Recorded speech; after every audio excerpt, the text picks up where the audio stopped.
Howdy film fans. In the summer of 2023, it's a Barbie world and we all just live in it. Something like that.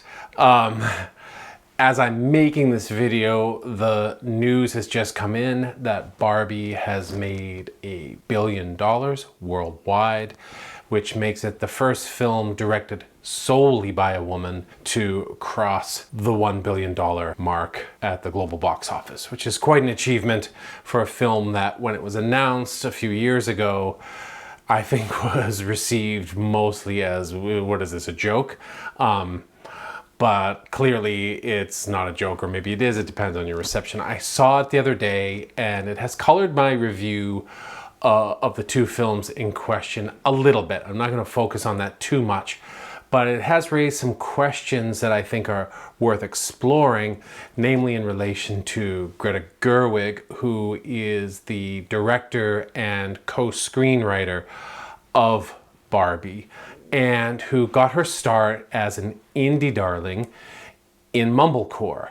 In particular, in the two films in question today in this video. And I do think it's worth contemplating that journey a little bit, because she has moved through the indie world, mostly the indie world, with a couple of high profile, but I would say still kind of indie type films to her name as a director in Lady Bird and her remake of Little Women. But I don't think either of those, as good as they were, prepared the world for Barbie. And does it have roots in these earlier films? So mostly I'll be talking about the films themselves, but that's gonna be in the back of my mind as we discuss two films in this Gerwig-Swanberg, Greta Gerwig double feature, Hannah Takes the Stairs and Nights and Weekends, in this episode of What Makes This Film Great.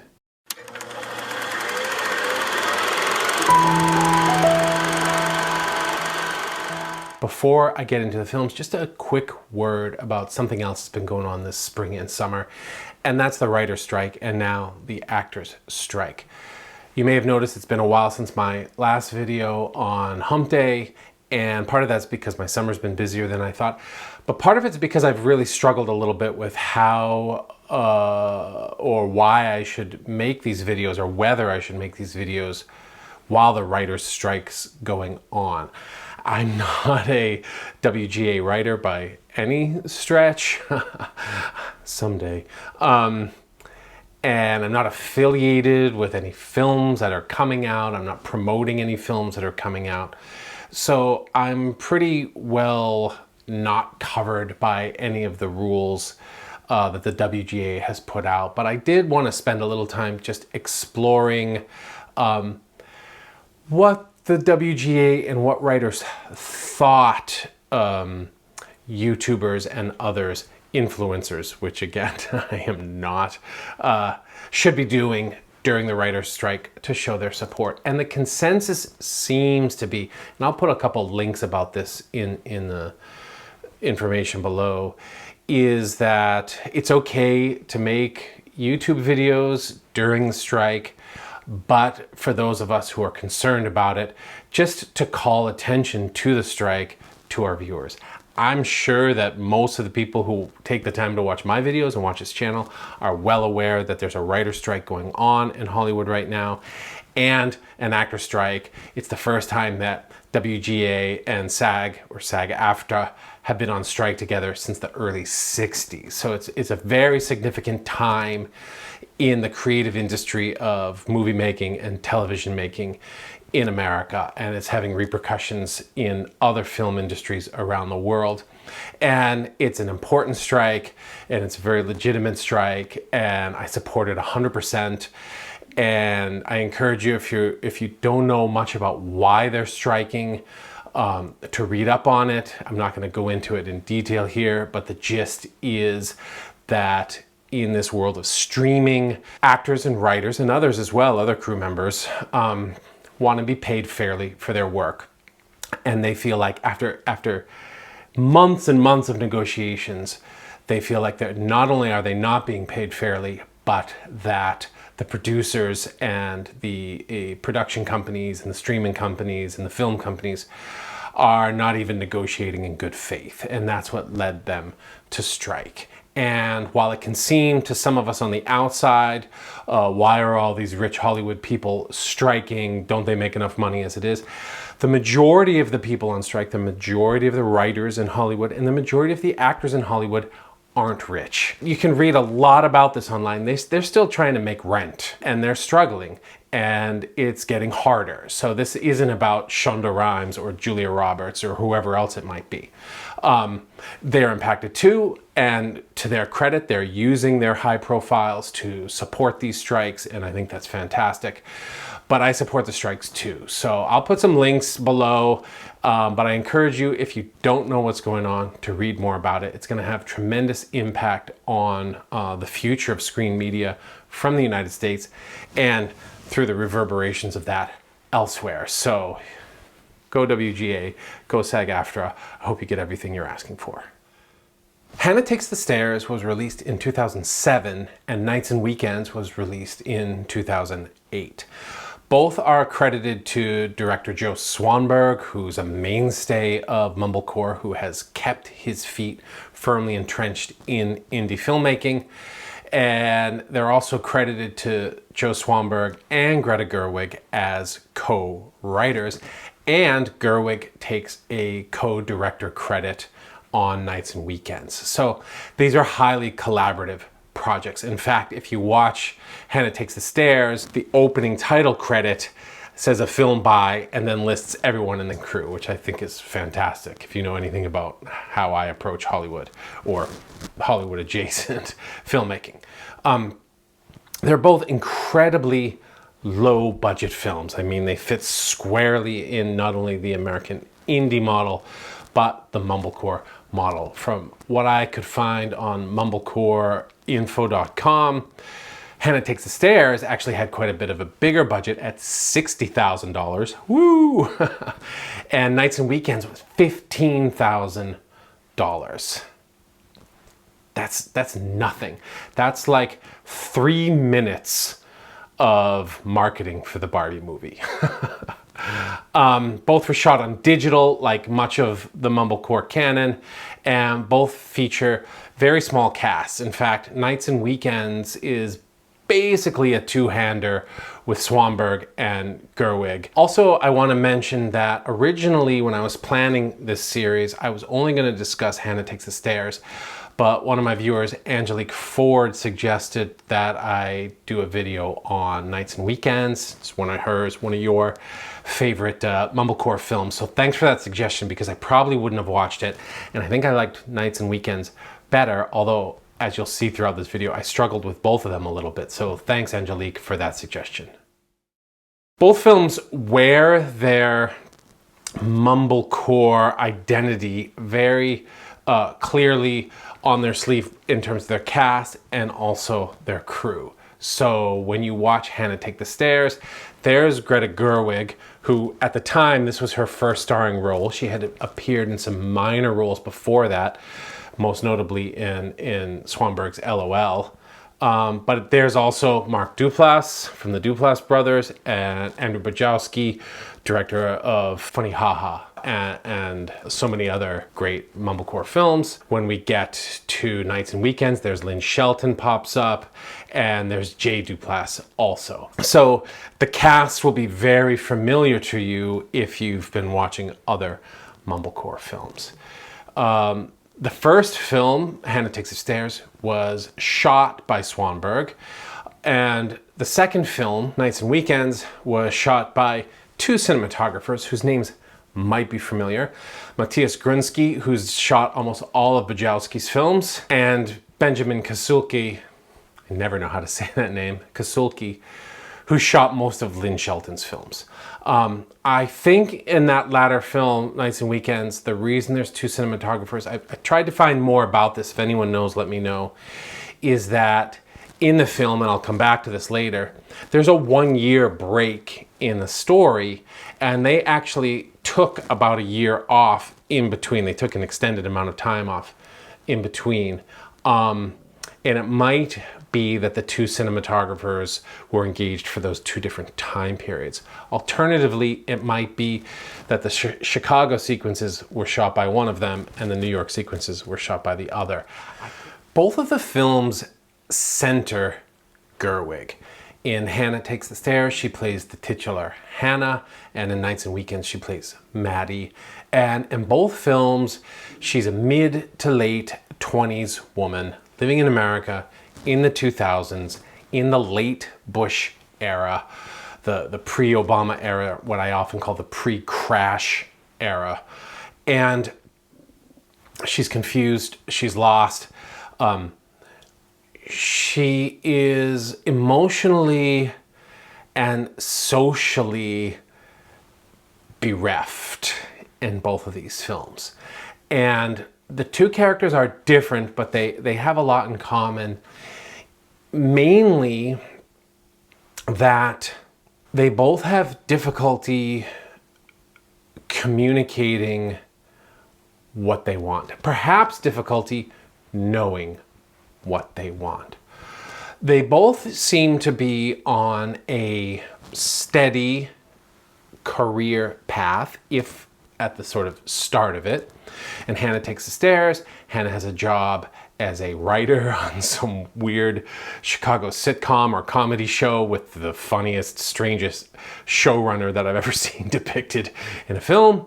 And in Nights and Weekends, she seems to be switching jobs or holding down one while she's trying to start another.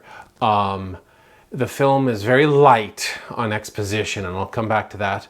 But she mentions early in the film the practical labs she has to go to or study for her nursing course.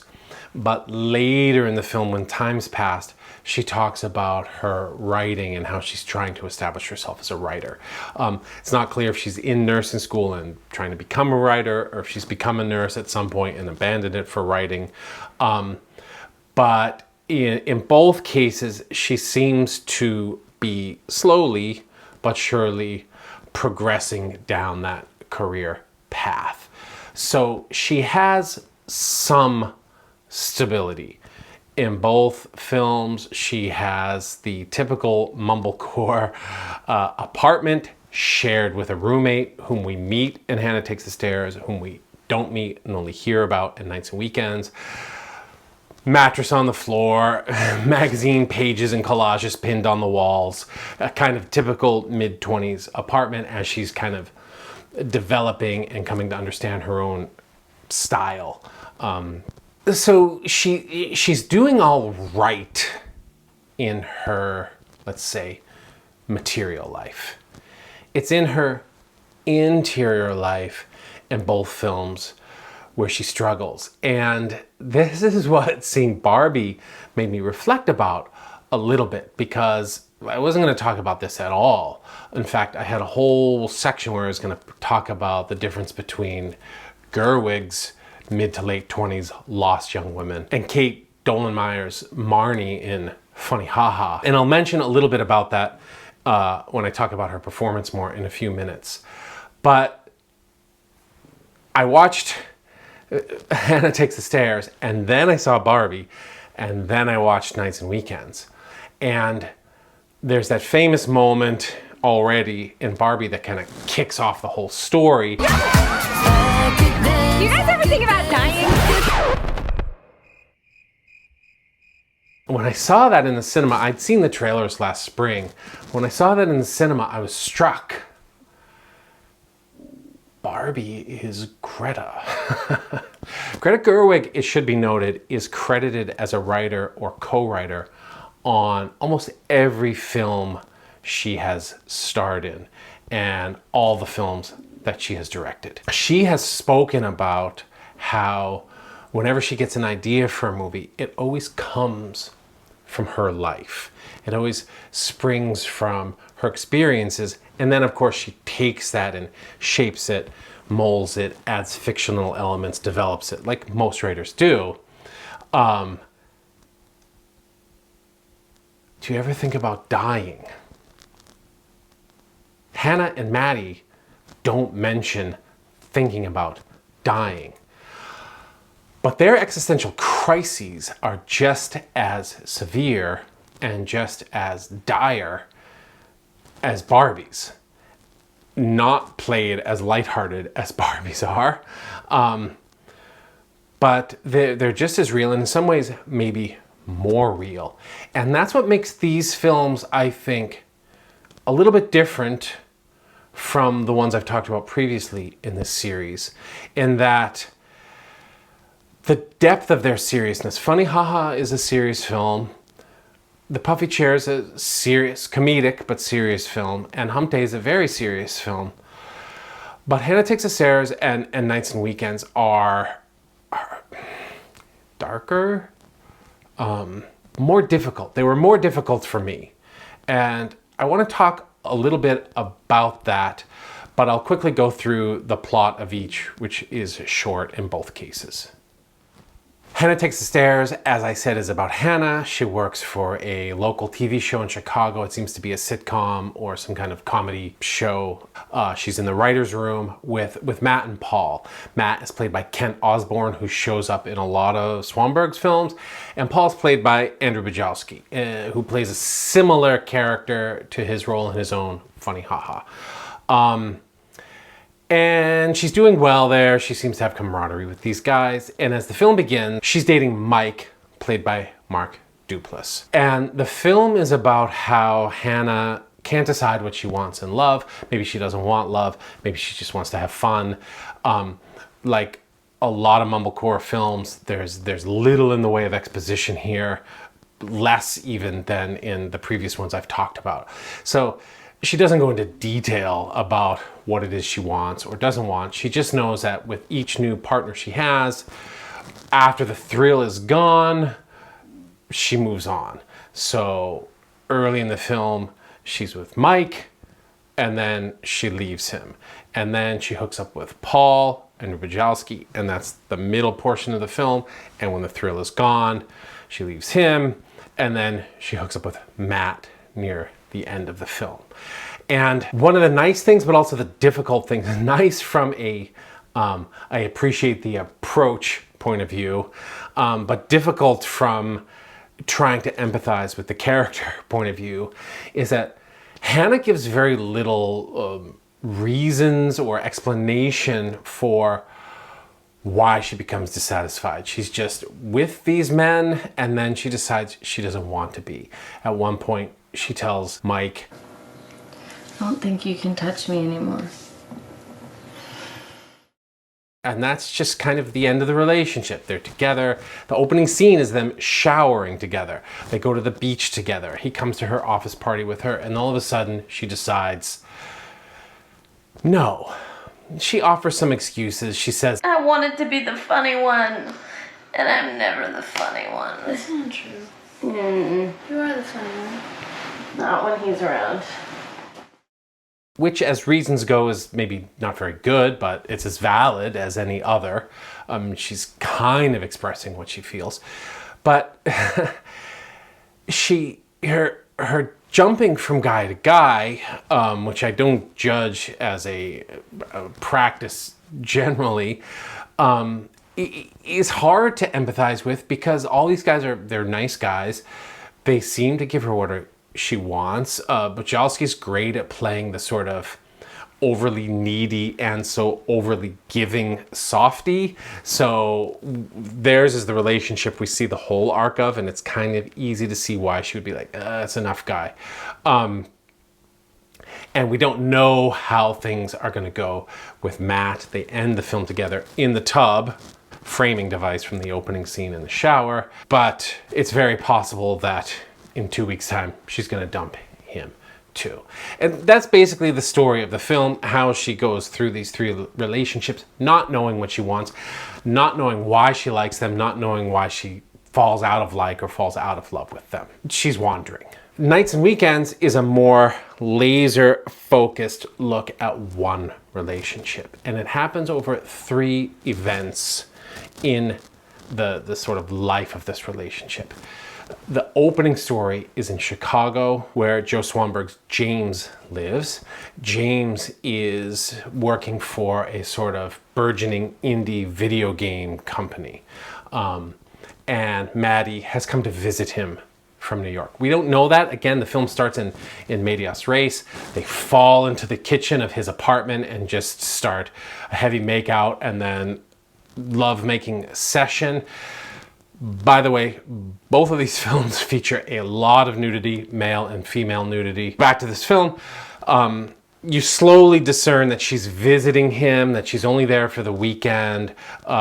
She's very upset about anything that distracts him from her visit because she only has so much time. So there's a instance early in the film where they have to go visit his work and they're having lunch in the hallway, and he kind of wants to introduce her to his office mates, but she's not into it, and he says, "I'll be right back," and we get this short little scene.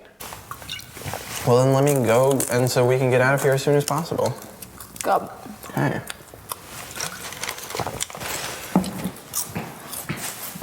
Let's roll. Are you done? I'm done.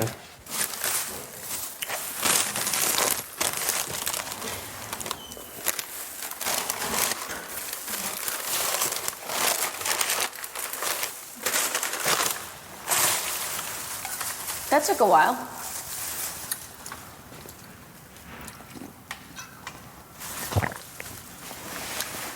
I'm just saying.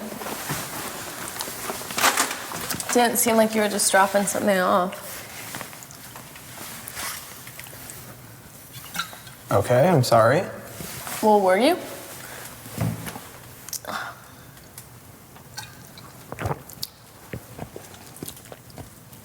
Were you just dropping something off?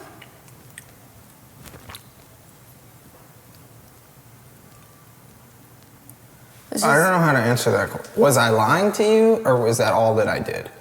My brother called, so I talked to him for a second. Oh, what did So he that say? wasn't just dropping something off, I guess. What did Is that he what s- you're asking, though? Or are you asking, Yeah, no, was I lying to you and I didn't just have something to drop off? Don't attack me. I wasn't the one who lied. Well, what the fuck's with the tone and the attitude? Well, you say you have to drop something off, and then you're in there for like. That took a while. Well, it did. It took 10 minutes. You said you had to drop something off. It's been 10 minutes since you went in there. She's upset because those 10 minutes are 10 minutes that she couldn't spend with him during this compressed weekend of the title. In the next sequence, we're in New York, and now he's visiting her. And then we get a title that says 1 year later, and we're in New York again, and things have changed here. It seems like they've broken up. Again, the film doesn't tell you. I think that's a pretty easy assumption to make, that they've broken up. And James has become more successful. He's in New York because the Times are doing an article about him or his company, and he's going to be interviewed and then go to a photo shoot. And he wants Maddie to be involved with this sort of stuff. She knows the city, but also, is this an opportunity for them to reconnect? Is she a crutch to him? Does he just want to have sex again? Does she just want to have sex again? Refreshingly, but also frustratingly, the film doesn't tell you any of this. It doesn't give you any of their motivations. We just cut to New York a year later, and he calls her up and he says, "Hey, I'm here. Come meet me in my hotel." She goes to the interview. "Hey, I'm going to this photo shoot." She comes to the photo shoot. The photographer's like, "Oh, you guys are cute. You should take some pictures together." And it is very cute and awkward. And this is where it's like, they're not together, but they're fine playing this role. But what does it mean for later? And what the later is, is a tremendously intimate, heartbreaking, sexy, frustrating scene of them together trying to decide if they want to have sex again. And it's unclear after that scene if that's it, if they're breaking up, because maybe they've already broken up. I think they have, but maybe they haven't and this is it. Or if they'll be able to try to reconcile again in the future, which seems unlikely. So whereas Hannah Takes the Stairs is kind of 3 snapshots of the end of, the arc of, and the beginning of these fleeting relationships, Nights and Weekends is a very focused look at the minutia of a long distance relationship and the highs and more frequently lows of such a relationship, and how difficult it is to develop intimacy in such a scenario. And in both of the films, what comes to the fore is Gerwig's character's inability or unwillingness or lack of clarity around her emotional needs and her expression of those needs. When I first watched Hannah Takes the Stairs, I was incredibly frustrated with Hannah. I found her really unlikable. A lot of that's my own baggage that I brought into the film. First of all, my 2 favorite Gerwig performances are in Greenberg and in Frances Ha, 2 films that she made with her now husband Noah Baumbach, who's the co-writer of Barbie with her. And in those 2 films, especially in Greenberg, she plays a version of what the AV Club once labeled the Manic Pixie Dream Girl. Not so much in Frances Ha, although there's elements of it there, but this kind of free-spirited young woman, now in those films she's closer to 30, who's kind of floating through life. Yeah, she's not sure what she wants, but she has this kind of everything's going to be all right outlook. In these 2 films, she doesn't have that outlook. She's confused, and that confusion and that emotional turmoil is really well played, but it makes her characters difficult, I think, to empathize with, unless perhaps you're a person who's in that place or who has recently been in that place or who can relate directly to what she's going through. So when I was watching Hannah Takes the Stairs, I was like, God, I don't like Hannah. Like, how did this person become an indie darling on the back of this performance? And it's not that I had massive sympathy for the 3 guys in the film, although Osborne's Matt seems to be a pretty good, sound together guy. And they have this great talk near the end of the film about his own battles with depression and how he's kind of worked to get through them.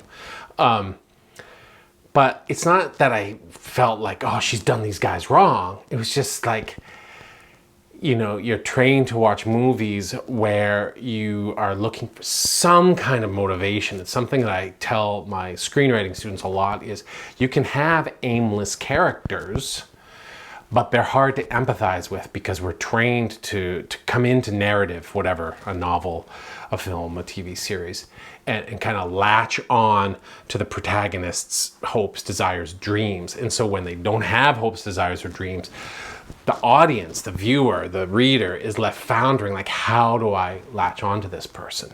But the more I think about the film, and thanks to watching Barbie, the more I'm coming around to the idea that these are actually quite brave performances, and they're I don't want to say they're deeper films than the other ones that I've considered. I love Funny Ha Ha. I think it's great. It's probably my favorite of the films, just like on first watch. Wow, I love this. But I think there are layers to these 2 films that reward thoughtful viewing and peeling back the layers and asking more questions about why are these Gerwig characters the way they are, and why has she chosen and Swanberg chosen to make these films about somebody who can be so difficult. Let me give you an example from Nights and Weekends, what I mean by difficult. And I'm not trying to fall into the sort of trope of the difficult woman or anything like that. She's just at a place in her life where she doesn't know what she wants, and her demands are uncomfortable for her, and so they become uncomfortable for others. So there's this moment when she's visiting James in Chicago, and they go out and it's a rainy day, and this unfolds.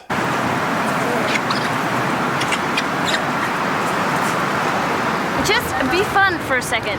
Put down the umbrella and be fun with me. Well, you put it down, but you're not being fun with me. I don't respond to sarcastic fun! Stop! I don't respond to sarcastic fun! It's not funny when it's not meant with sincerity! You didn't mean that sincerely! Stop! I don't want to do it if you're just doing it out of anger. I only want to do it if you're actually gonna have fun. And right now, you're just fucking making fun of me, and I don't think that's funny!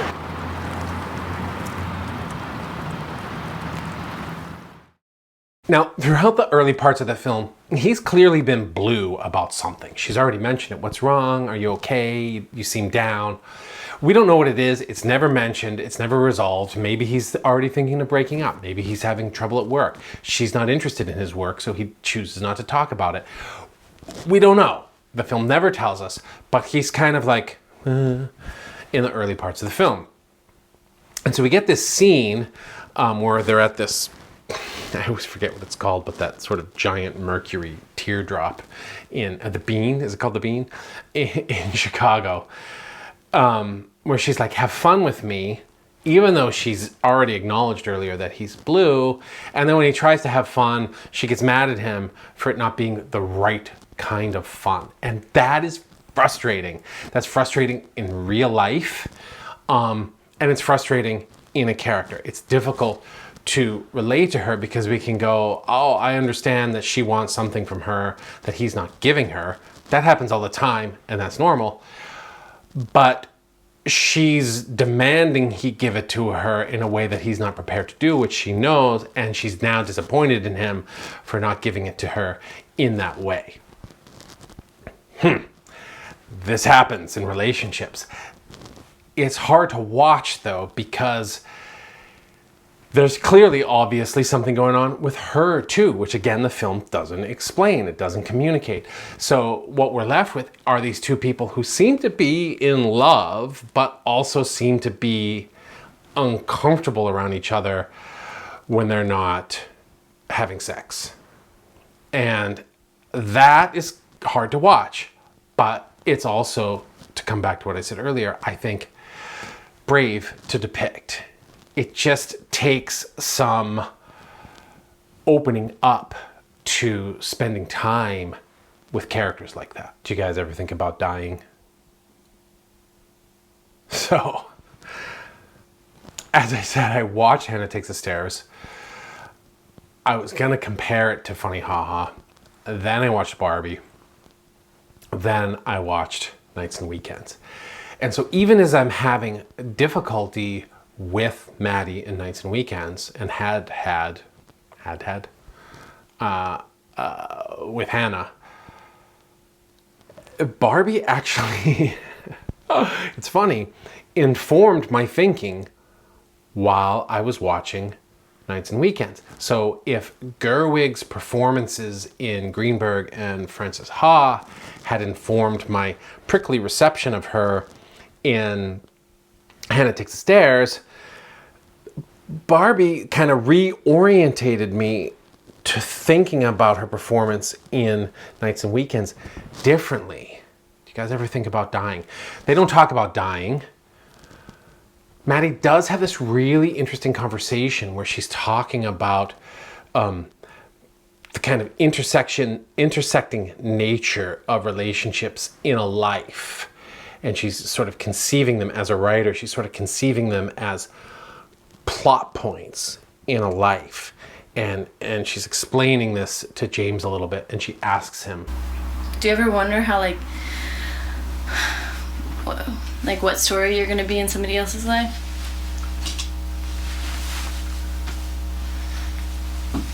Do you ever think about that? You know what I mean? Like, what's gonna be your soundbite for the next person? It's not the same thing as, do you guys ever think about dying? But it does have intimations of mortality, of life as finite, and these series of points along the way. But also, it has this, there's this resonance, I think it's fair to argue, between her two roles in these films and Barbie's existential crisis in Barbie. Like, who am I? That's Barbie's whole quest. Who am I? Why am I like this? And those questions aren't voiced explicitly in Hannah or Nights because they're Mumblecore films and they're non-expository, in medias res, action-orientated action, as in we learn things through the action rather than through the dialogue orientated films. Whereas Barbie, as a studio blockbuster backed by a major corporation geared to appeal to a global audience, has to explain some of its sort of philosophy a little more overtly. But the questions actually seem similar to me, and I don't think I would have liked Nights and Weekends as much as I ended up liking it if I hadn't seen Barbie first. That fascinates me, and that happens with everything. Our previous experiences always come with us as we experience new things, including film. But I didn't expect it, so I'm kind of riffing on that a little bit because it surprised me. I think you can draw a line, and I'm gonna leave it there. But it affected the way I thought about the two films, and I think I like them more because I saw Barbie than I would have if I hadn't. I spoke earlier about how I had planned to compare Hannah Takes the Stairs, at least Hannah Takes the Stairs, with Funny Ha Ha, and I'm not gonna do that too much, but I thought I'd just throw some of those thoughts out anyway, because when I was first watching Hannah, the comparison seemed quite stark to me and it really struck me. And since my kind of Barbie-based revelations, that's changed a little bit, but it's not completely evaporated, so I thought I'd mention it. The gist of my thinking was about the difference between Kate Dolmeyer's Marnie in Funny Ha Ha and Greta Gerwig's two characters, Hannah and Maddie. And I don't like to get into generational sort of essentialism. I'm going to do that a little bit here because I feel like Funny Ha Ha is a Gen X film and Hannah and Nights are millennial films. There's only a few years difference between Dolmeyer and Gerwig.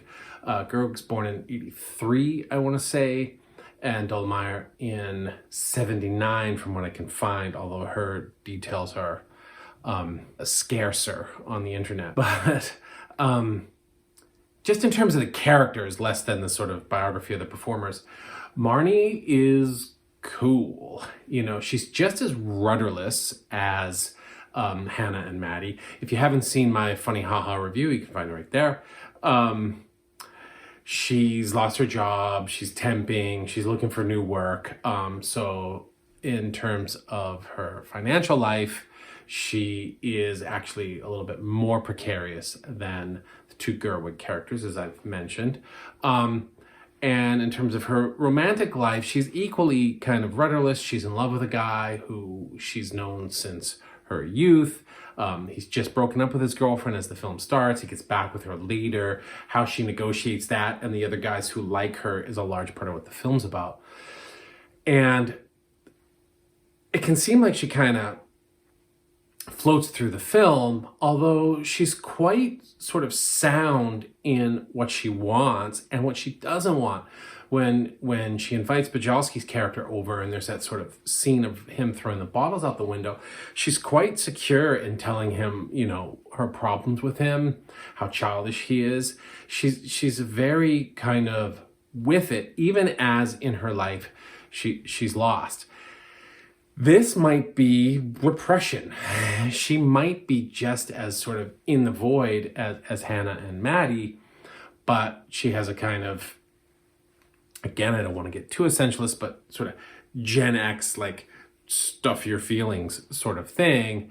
Whereas Hannah and Maddie, they wear their emotions close to the surface. And it feels to me, I don't want to get myself in trouble, more millennial in that sense that that generation, again, the demarcation is murky, you know, but was raised to express themselves and to kind of, let's say, center their own emotions more.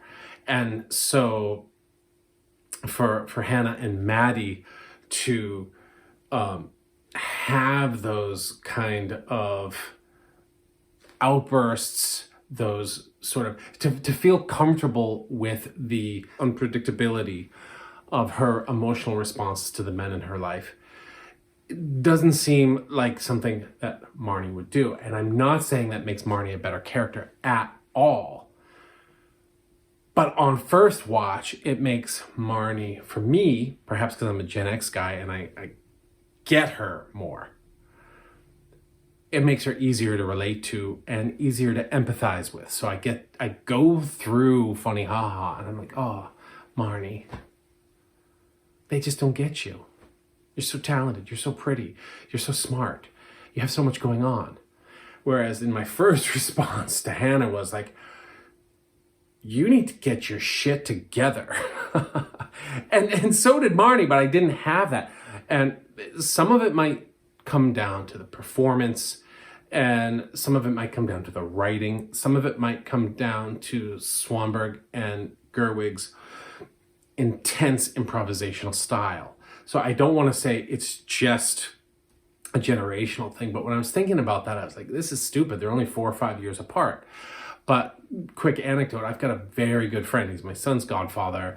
We play music together. We talk about movies together. I've known the guy for nearly 25 years. And he's about 3.5 years older than me. Now, we come from different parts of from the United States. I'm from the East Coast. He's from the Midwest. He's from a big city, Chicago. I'm from a small town in Maine. He comes from a bit of money. I don't. So there's a lot of other differences. There's a lot of similarities. We both saw Star Wars when we were kids. We both loved Kiss. We both watched The Incredible Hulk and the Dukes of Hazzards and Good Times and the Jeffersons on TV and so on.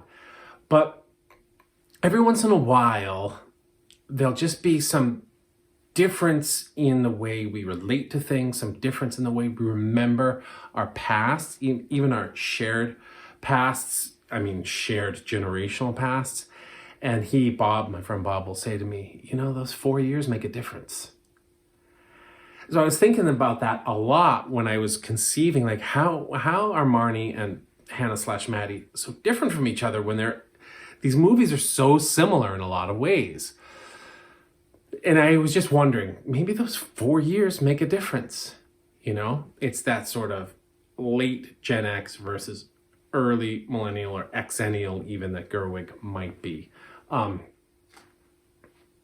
That's about as far as I can go with that. I had more to say about it, but the more I thought about it and the more I kind of reevaluated my feelings about these two films, the sillier it seemed. But if you think I could be onto something, let me know. And also, if you think it's ridiculous, let me know in the comments. I just wanted to end with a quick word about the form and style of these two films.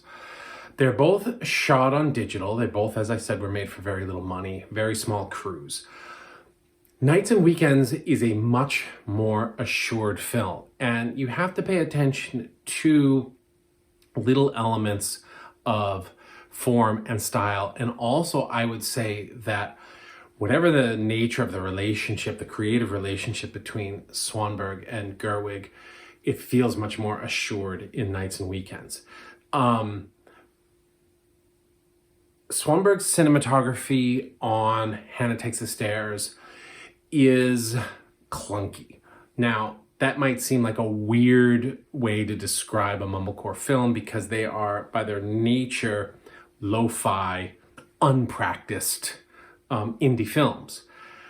But it seems to ape a lot of what Mumblecore is supposed to do. So it uses like obviously handheld shaky cam, weird accentuated zooms like this sequence here. What are these? God, I don't know. What are those? I put them there. Oh, Yeah, they're magnets. so that was like a funny joke? Was it? Put it on the table. And I'll let go of it.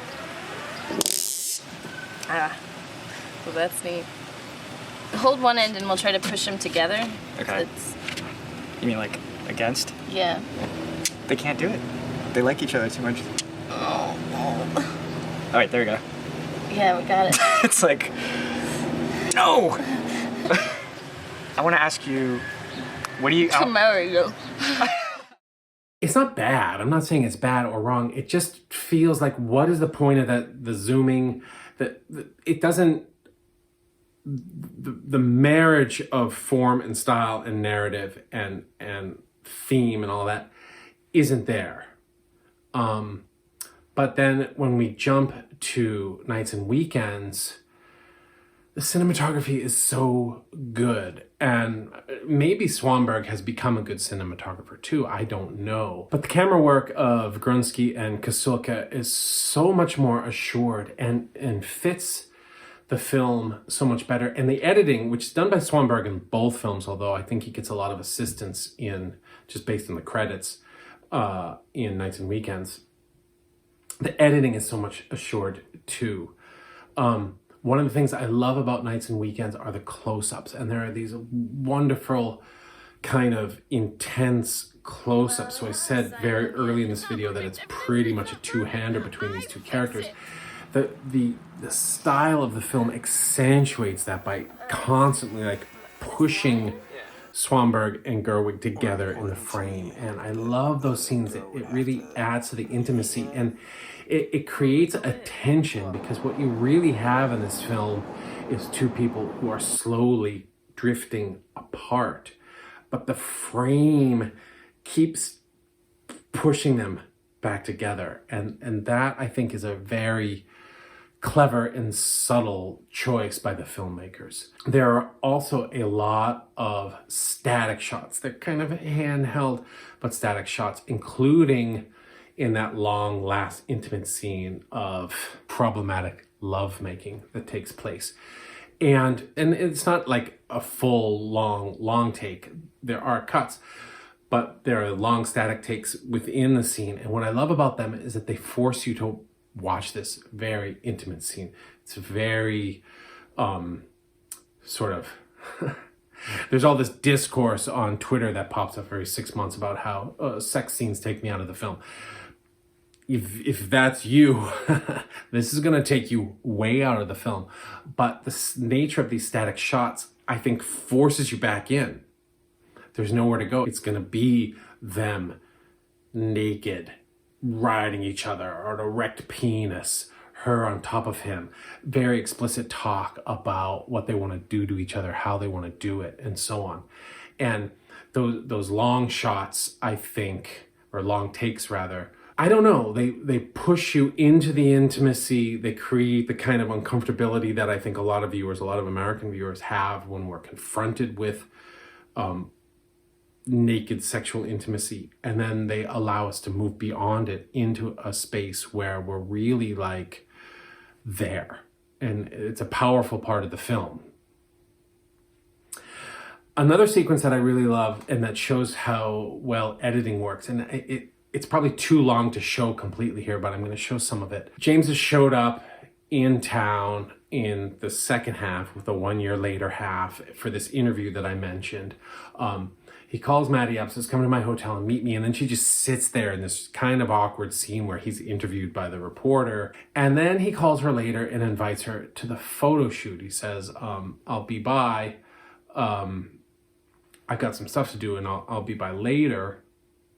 And then we get this really nice sequence. And first the cut to the sequence, which I'll just show you really briefly.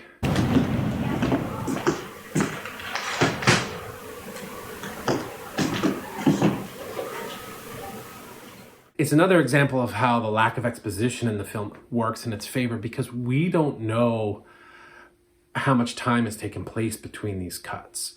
And what we get next is this sequence of Maddie dressing up, and she seems to be dressing up for what's potentially a date. So she's the filming here implies that she's expecting a date.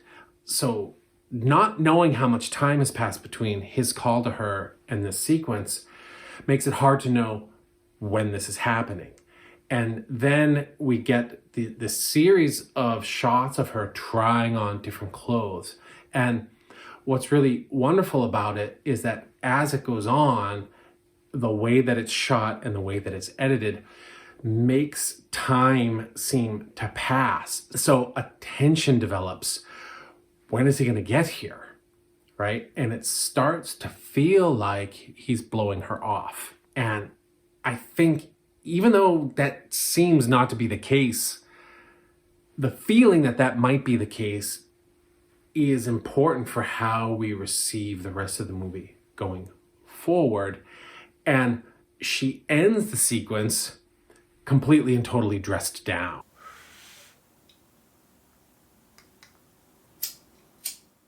And then he shows up and everything seems all right, and they end up dressing like each other for the photo shoot. But what I love about that whole sequence is that it's almost like its whole own story.